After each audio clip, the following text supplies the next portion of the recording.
All right. I am live. It is Breast Cancer Awareness Month, and it is Pregnancy and Infant Loss Awareness Month, and it is National Domestic Violence Awareness Month. October is huge. October is huge for me. Now it has expanded to include even more passion that I have for breast cancer. So I am Dr. Jerisa ER. This isn't about me. It's about more so my journey, and I'm I'm thankful for the messages, the direct messages, the texts I got. Thank you.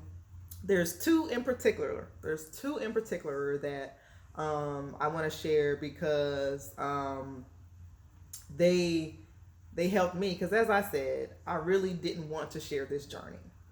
I'm ER physician. For those of you that don't know me, I am America's ER doctor.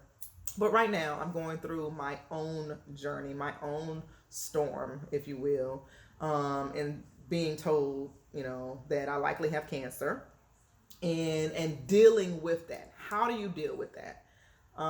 When I was told twice before, this year that it was likely benign. So, um, how do you deal with that? But I am ER physician, best-selling author, international speaker, fertility expert, um, creative secure fertility. I took 3 years. It took us 3 years to become a mom, and so because of that, I share with women. I created Secure Fertility, securefertility.com, to help other women gain a sense of where they are on their biological clock.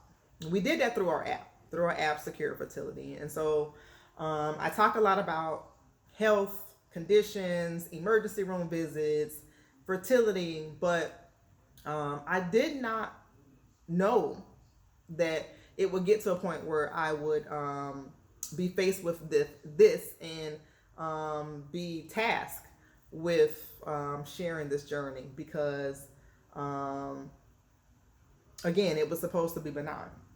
It was, this isn't supposed to happen. And that those are a lot of questions, those are a lot of thoughts that those that are being faced with something terminally, this isn't supposed to happen. Why is this happening to me? But more so, what I have learned is to ask, what is the meaning and what is the message for this? So I got two DMs in particular that I want to share. Um, and one is from a breast cancer survivor. She's a breast cancer survivor in Chicago, and I wasn't really expecting that. I wasn't expecting a breast cancer survivor, and also this is gonna be dark. This video where I'm talking about death, I'm talking about facing death. So if you're not, this may not be the video for you. If you're not facing a storm, or you're not facing something grave like being told you may have cancer, or dealing with cancer, or have a family member. Hello everyone, I'm still on the desktop, I can't see, but this may not be the video for you because it is a dark time.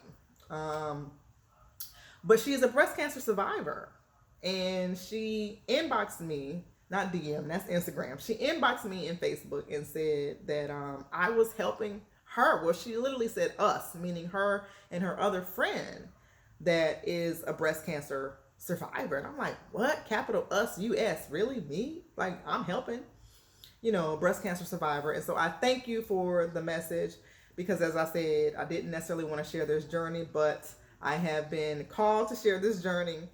I'm isolating myself in the word, trying to see what the message is. And I wasn't quick. In real life, I was not quick. Am not quick to have the biopsy with this go round. That said, the other message I got was the same night. The same night I did the video.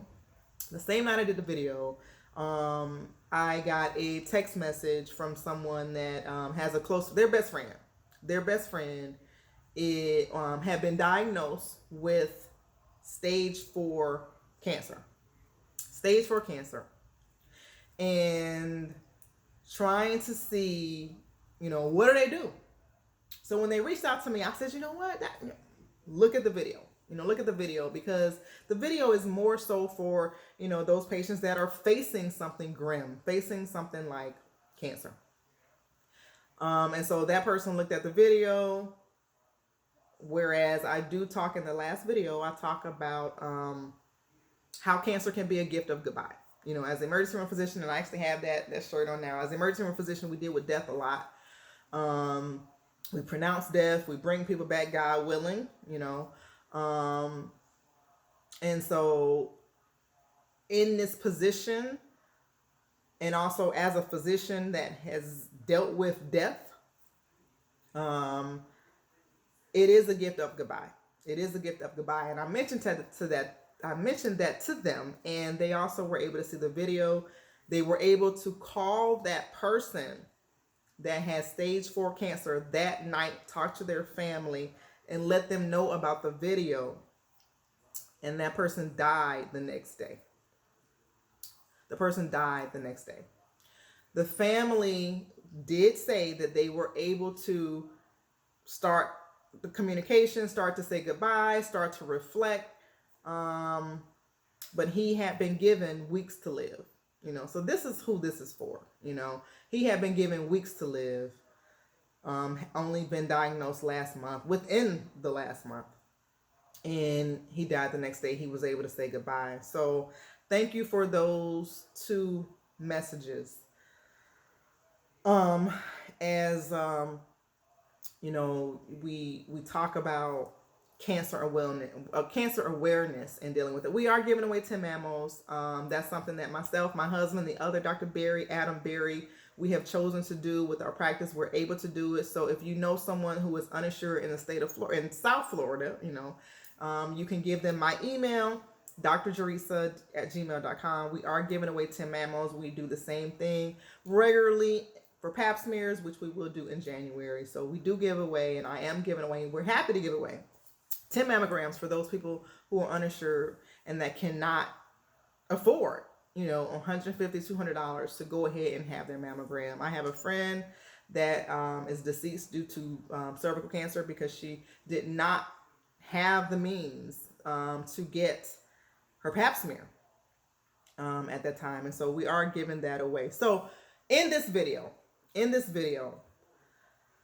I'm going to share the insight that I am getting as to what do you do in the meantime? What do you when you're crying, when you're anxious, you have, you're scared. There's so many emotions that go through this. And, having been on the other side, you can pray for others. You can, pray with them. But when you're going through the moment, that when you're not talking to that person, they could be crying. You're crying, you're anxious. You have moments, even as believers, okay, where your faith, you gotta tap into that faith, you gotta tap into that energy, on the days when you want to just cry, on the days when you want to just stay in bed, on the days when you don't want to, do nothing, have any communication with anyone. And you're just sitting there wondering, why me? Why me? It's real. Why me? I didn't plan for this moment. I planned for everything, but I didn't plan for this moment. So in this video, I'm going to share with you the insight that I have been given in this whole process. It has strengthened me in that I can say this because when I was told, that this was going to be benign, I'm not thinking that it's going to get to a point where it changes. And I can share that, with you when I sat with the radiologist and it changed, but I'm not thinking that. And so this time around, when it went from likely benign, oh, you don't need an ultrasound, oh, you don't need genetic testing, you don't need MRI. When it went from likely benign to likely cancer, it's like, okay, what's really going on? Okay. And, I can use that moment to be down, depressed, anxious all the time. You anxious sometimes, yes. Or I can ask God, what is the meaning of this? Because in every suffering there is meaning. In every suffering there is meaning in God's kingdom. In every suffering there's meaning in God's kingdom. So that's what I have chosen to do this time around, is to see what is the meaning and how I can help someone else. And I'm happy that I'm already getting the messages that that's occurring. So when I went in for the ultrasound, mind you, that radiologist that read the second mammo. Actually, it's the third mammo. I had the first screening mammo in February. Then I had the diagnostic mammo the next day. Then come back 6 months. I went back in 5 months. So that's the third. Okay, so the radiologist that read the third mammo said, oh, you can maybe get ultrasound. You don't have to get ultrasound. He was, it's likely benign. Really made me think, okay, yes. So I actually waited. I waited. I didn't get the ultrasound right away. I waited about a month, or so. I'm a new mom. I have a 1-year-old. We have businesses, and so I didn't go in right away. Also because he assured me. He assured me that I didn't even have to have the ultrasound, literally. But he put it in his note, to CYA, as some physicians we do. But really, it's like, why? So I followed through. Patience, make sure you follow through. Make sure you follow through. Follow through. I followed through, and I went to go get the ultrasound. When I went in to get the ultrasound, it's another radiologist. And I went actually with my son because we're out doing errands, and I'm not thinking that when I go there, it's going to be something different. So I'm going to get an ultrasound. Okay, my son can be right there with me as, I'm getting the ultrasound done. It's okay. But when I go there, it's me and the front desk person. You have 2 other women there. So this particular radiology imaging center has, they have a separate women area. They have a separate women area where women can wait for their mammograms and their ultrasound. And so I'm there to get an ultrasound. The radiologist comes out. Big personality. I mean, radiologist, huge personality. Just comes out in the center of the waiting room. And it's like, I'm sick. I'm getting ready to leave, but I know you're here. Everyone can hear her. I know you're here for an ultrasound, but you really need to have a magnifying mammogram. That's what they should have done, but they didn't do it. And I know you're here. Big personality, y'all. I'm like, okay, I'm thinking she knows I'm a physician. She didn't, but just huge personality, just out HIPAA non-compliant. Patient privacy, what's that? All in the waiting room. I know you're here for an ultrasound, but you need to have a magnifying mammogram. They should have done this before. And I'm like, okay, well, I really don't have a choice. She said it like twice, and I'm like, well, okay, yeah. Okay. And so I get up, move. She could have taken me to their office. I've been in their office before, but it didn't happen. She just out in the open. But I walked up to her and I said, well, I'm a physician? And she's like, oh, no. She actually didn't know I was a physician, because I thought that's why she was communicating with me all HIPAA non-compliant. But, she didn't even know that, I was a physician, and so anyway, so I have the magnifying mammo, which created an issue because now my son is here. We're thinking, that's radiation. So now you starting a whole different kind of thing right now. I wasn't prepared for this, but okay. After I get the mammo before the ultrasound, she takes me into her, she takes me into their reading area. And, she shows me everything as the other radiologists have. And she, shows me the calcifications that are in my right breast, and says that it is likely cancer. Then we get the note, the report the next day it goes to our offices, and so our offices are getting, sending us text messages with the report. Real anxiety moment, even sitting with her, at that time, as she showed me her concerns. And then, it was like, well, do I still get the ultrasound, or, because I've already had the mammo, and, but ultrasounds don't really show calcifications, as even she said then, and another breast surgeon. It's like, well, why am I going to have the ultrasound? But to be thorough, because her colleague had already also recommended the ultrasound, I also had the ultrasound that day. Okay. So where you get the biopsy, where you get mammograms matters. I actually had a question inbox to me. Was it yesterday? I think it was yesterday or the day before. Where, the best place to maybe get a mammogram here in South Florida. But where you get your mammogram matters, and where you get the biopsy matters. And so for me, I could have one of them do the biopsy, but it got to the point where I'm like, okay, you know what? I want to see the breast surgeon as well. If I'm going to have a biopsy, I want the breast surgeon to be able to do the biopsy. And that's also the advice of my wonderful husband, Adam Berry, the other Dr. Berry, is to, in my case, to not have, everybody's different, to not have the radiologist perform the biopsy. I wanted the breast surgeon. I want the breast surgeon to perform the biopsy.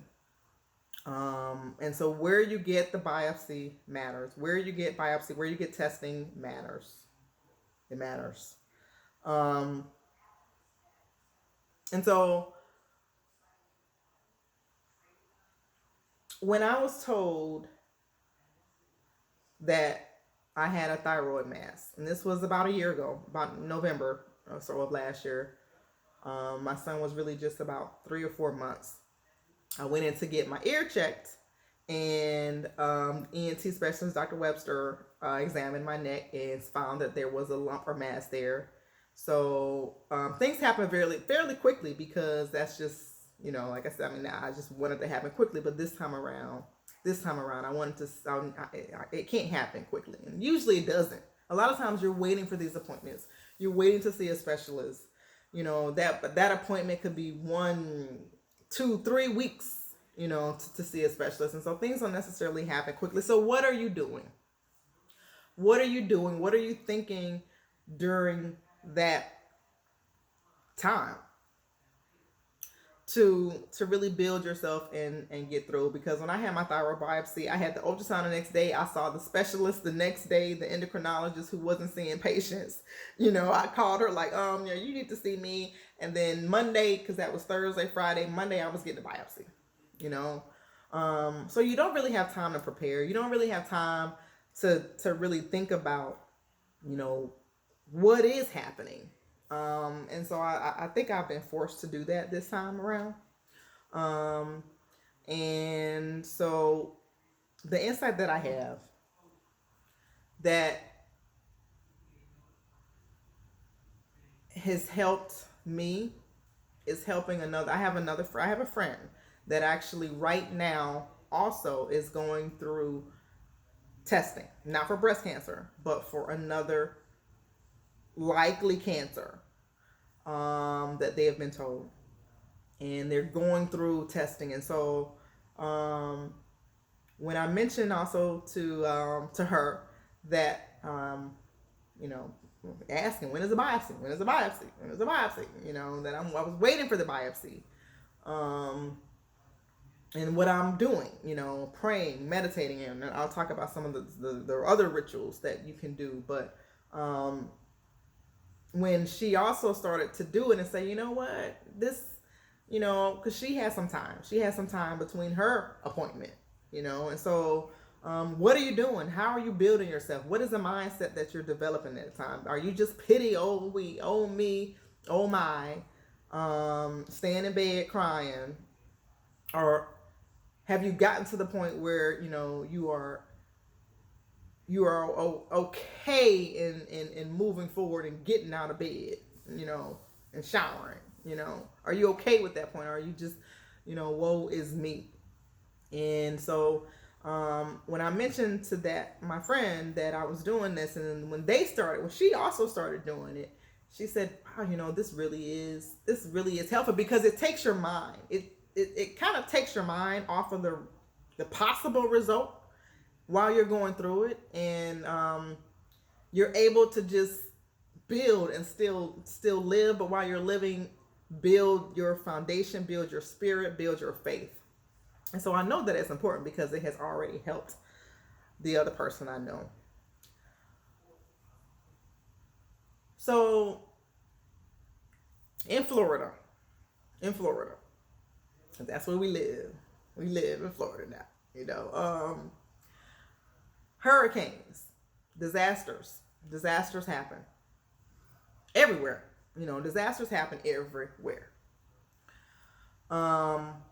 I lived in California back in 1999, 2000, and we had an earthquake. Well, actually, I'm sorry, the earthquake was in Nevada. But in San Diego, we felt it. We felt it 3 o'clock in the morning. There was no warning. But things shook, and so you don't have a warning for that. Florida, I've experienced snowstorms. I've experienced tornadoes nearby, not direct hit tornado. And then hurricane preparation. And so I never experienced that until we moved to Florida.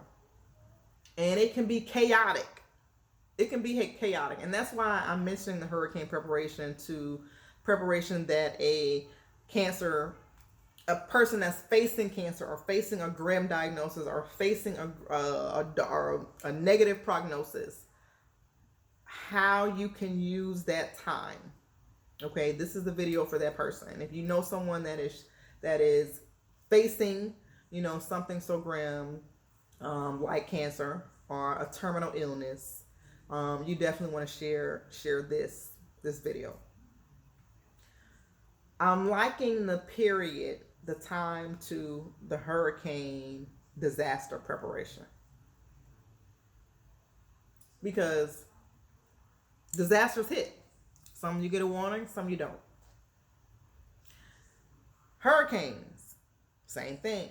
It's a disaster. You get a warning. If you choose to prepare, it's up to you.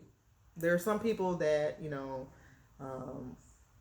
have lived through all hurricanes, and I always ride it out, and they don't prepare.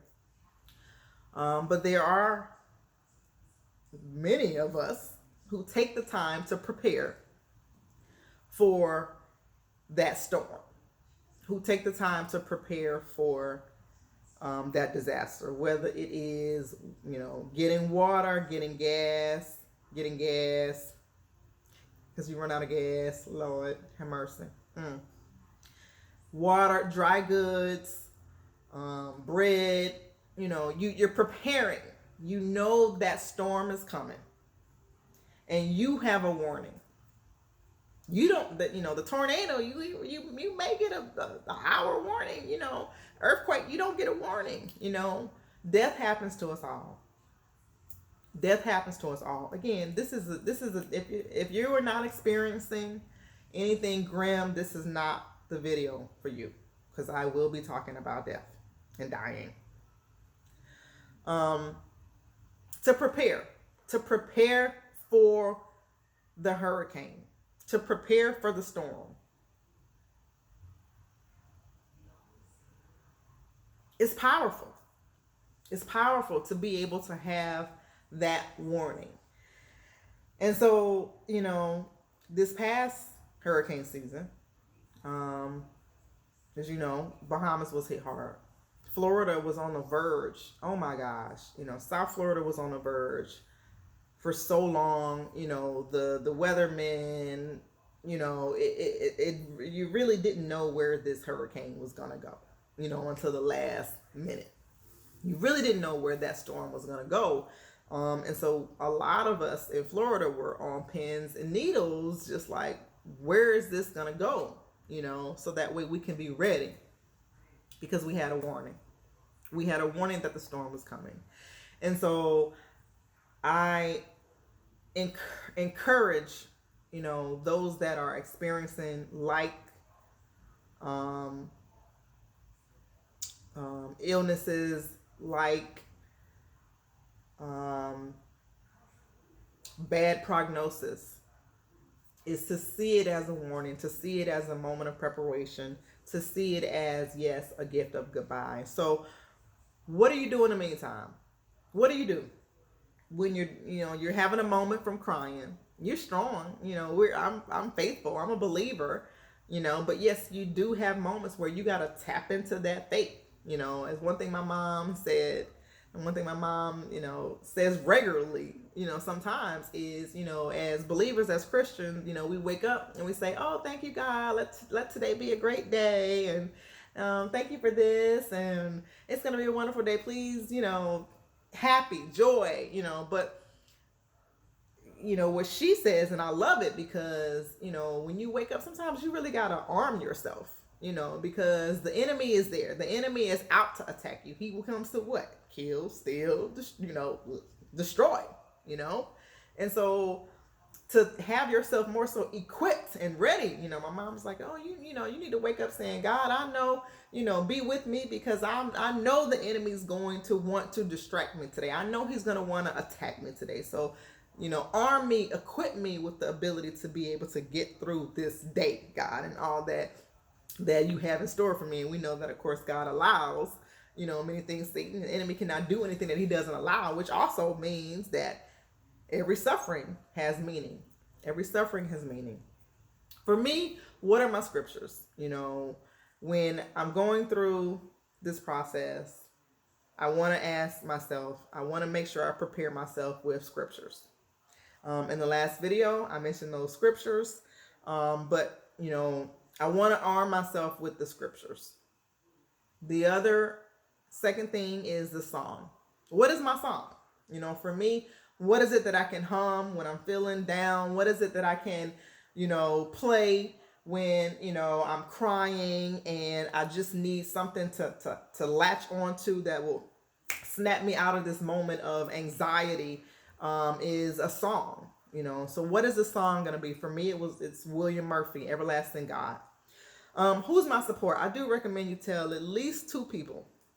At least two people. You don't have to tell the whole world. You can, but to tell at least two people what is happening. You tell one person, they might feel a little bit extra burden. You tell the second person, you just have that added support.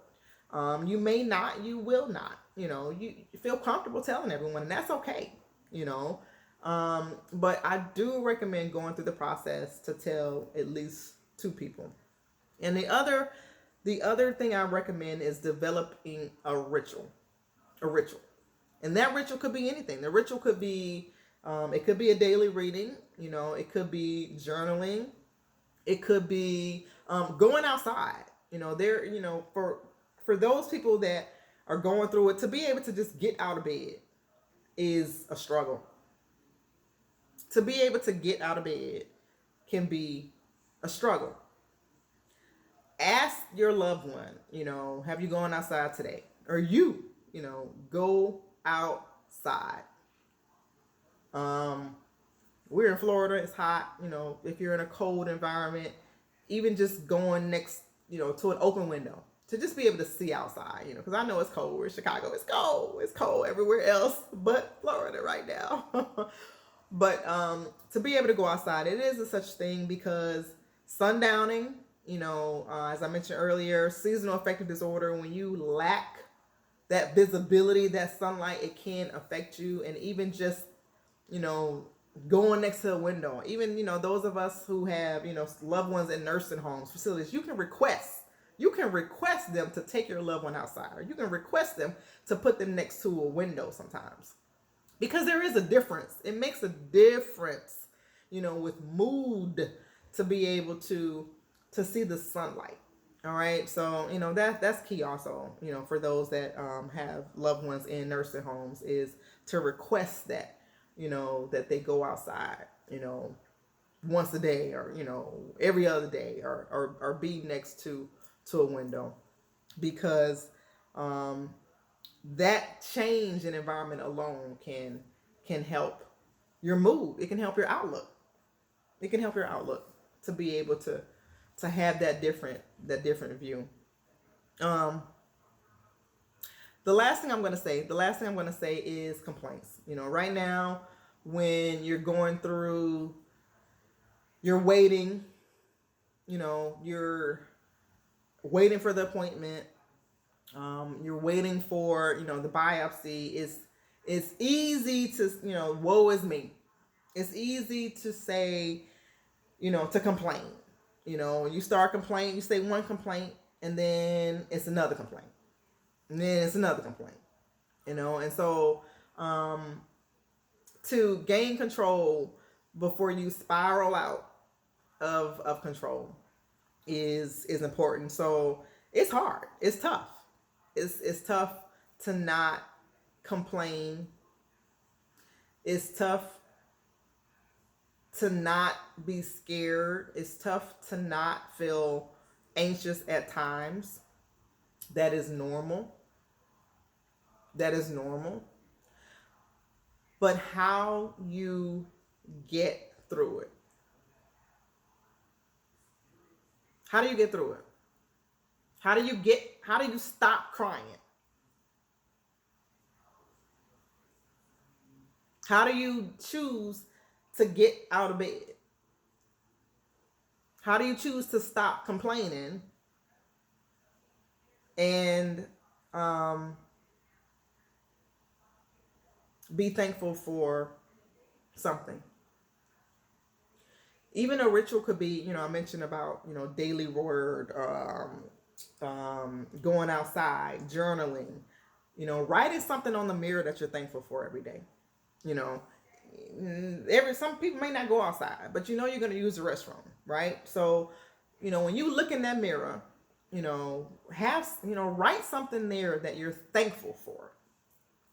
A lot of times when we're going through, it's easy to forget, because you're thinking about the trial, you're thinking about the storm. It could be easier to forget the blessings that you have had.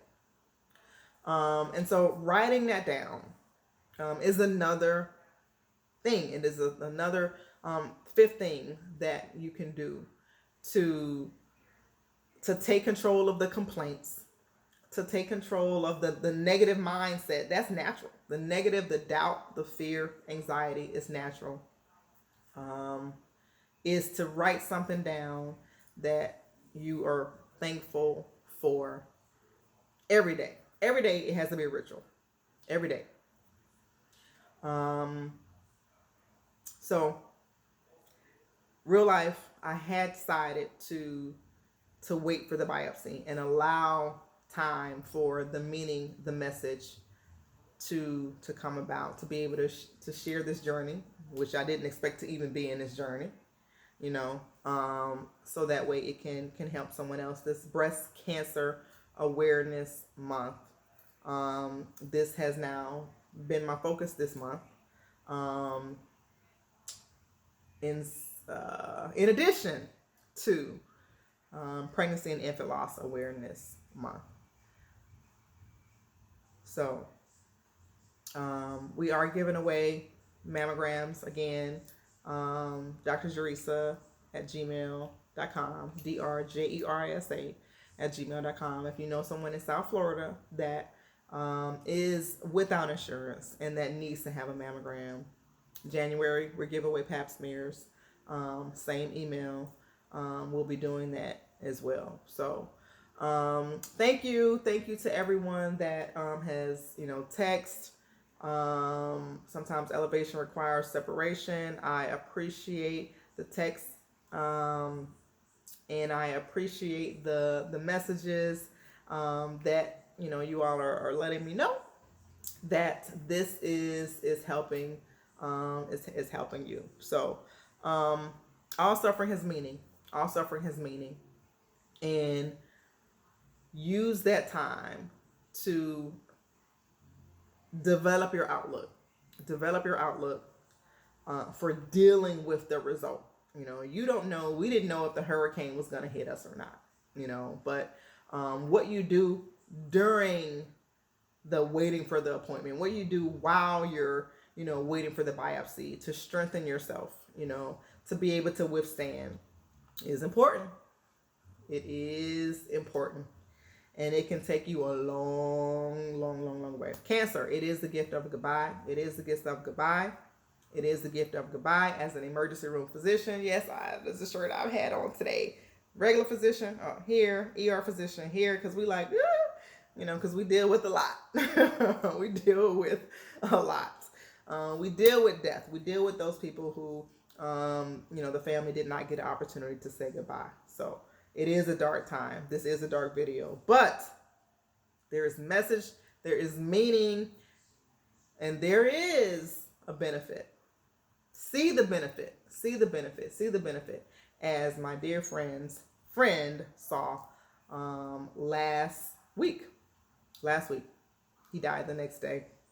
The family was able to say goodbye. I have a friend also going through the same testing, not for breast cancer, but we both realized that during that time, during that wait time, you're building yourself. You're building your faith. You're building your strength to go through. You're developing you're reading your scriptures. You're getting stronger in spirit, in spirituality. And there's benefit. Like, where really, Dr. Jerisa, what you mean? What you mean? The benefit? Well, really? Benefit? Benefit? Benefits. Yes. As an emergency room physician, as someone also who, has been told and faced with cancer, you do have a benefit. You do have a gift of goodbye and preparation. Accept that. Be strong. And for me, I just ask God. I just ask God to fight the battle. Fight the battle for me. There is a song, that is a song as well. Fight this battle for me, because you can't control the outcome. You can only control how you go through the process. You can't control the outcome. You can only control how you go through the process, and how you take advantage of that time. So I am Dr. Jerisa Berry, Berry. I didn't ask for this. I did not ask for, for this trial, this journey, but I do pray that the journey continues to help those that are struggling with some kind of meaning, some kind of answer with, facing such a grave diagnosis. And I will continue to share the insight that I have been given through this process. It is Breast Cancer Awareness Month. And that's my email, drjerisa@gmail.com. You can email me, reach out if you know someone in South Florida who is without insurance and they need to have a mammogram. It's time. They need to have a mammogram. And I will see you all in another couple of days. And I will talk more about, the biopsy, waiting, getting through it,